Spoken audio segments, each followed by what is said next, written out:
Detik pertama, layar anime memudar, lalu dua karakter muncul berdiri di sisi yang berlawanan. Tanpa nada atau dialog, penonton hanya bisa menahan napas. Apakah ini benar-benar hubungan kekerabatan atau hanya sebuah trik visual?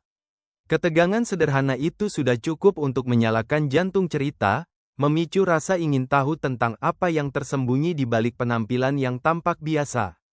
Disinilah narasi sering memanfaatkan ikatan darah sebagai pendorong emosi.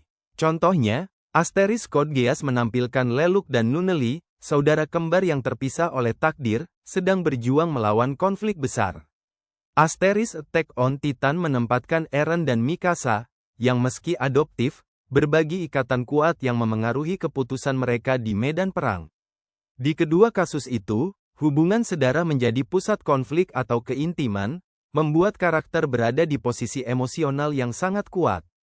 Rasa terkejut dan empati bersaing dalam pikiran pemirsa, sehingga mereka tidak hanya menonton, melainkan juga meresapi setiap ketegangan. Tidak hanya contoh-contoh ini, Fullmetal Alchemist mengangkat saudara Brodo, sedangkan My Hero Academia menonjolkan hubungan adik kakak Aizawa dengan All Might melalui keakraban yang tak terpisahkan. Bahkan The Promised Neverland menampilkan pertarungan antara adik kakak di antara dunia yang gelap. Setiap seri menempatkan darah sebagai titik awal, menjadikan karakter berjuang dengan perasaan, tanggung jawab, dan rasa terikat yang melekat pada keluarga. Dalam hal ini, hubungan saudara tidak sekadar latar, melainkan katalis bagi perkembangan plot, menumbuhkan dinamika konflik internal maupun eksternal. Penyajian hubungan ini memicu fenomena psikologis. Ketika anime menampilkan hubungan saudara secara berulang tanpa penekanan konsekuensi, otak mulai menyesuaikan diri, menurunkan kepekaan terhadap hal tersebut, sebuah proses desensisasi. Selanjutnya muncul pertanyaan tentang batasan sosial. Jika sebuah cerita menyajikan hubungan ini sebagai normal, apa yang terjadi ketika penonton melihatnya sebagai contoh? Pertanyaan ini bukan sekadar retoris, ia mengarah pada perubahan persepsi.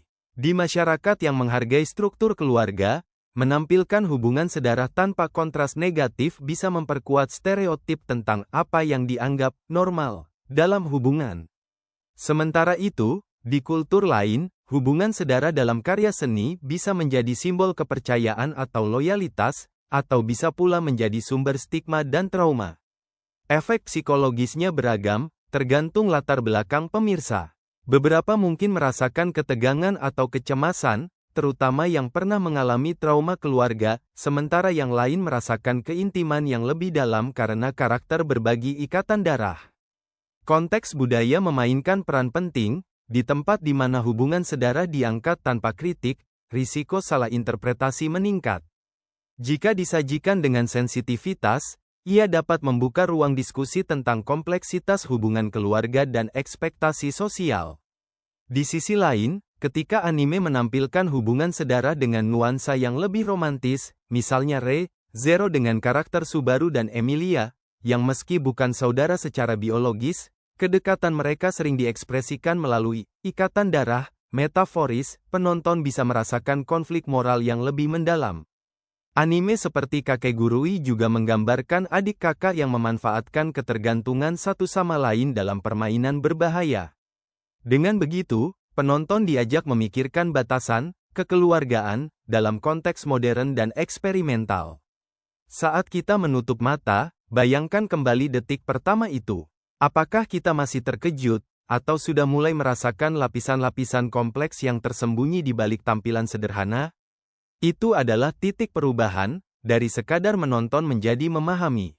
Menjadi pemirsa yang sadar memberi kita kesempatan untuk mempertanyakan, merefleksikan, dan mengubah cara kita memahami hubungan. Melalui cerita yang menantang norma, kita dapat menelusuri bagaimana normalisasi hubungan saudara dalam anime populer memengaruhi pikiran dan pandangan sosial kita, bagaimana otak menyesuaikan, batasan sosial diperluas, dan stereotip diubah atau diperkuat. Dengan cara itu, setiap tontonan menjadi dialog berkelanjutan, bukan sekadar hiburan.